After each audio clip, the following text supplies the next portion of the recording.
on the wall that I saw, and I looked up and I said, "Dad, who's that?" And he says, "That's the lady who owns this place."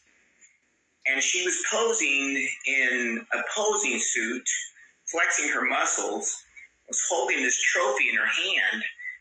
And I looked at him and I said, "I want to look like her."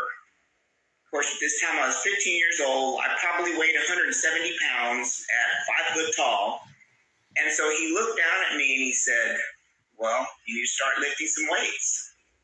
So the miracle in that is that my dad was a typical Hispanic man. He had a third grade education.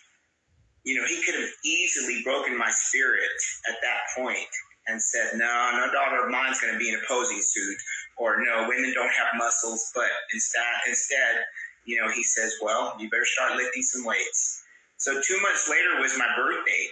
And so my parents took me down to Sears Roebuck, and I got my first weightlifting set, 120 pounds, the plastic with the cement.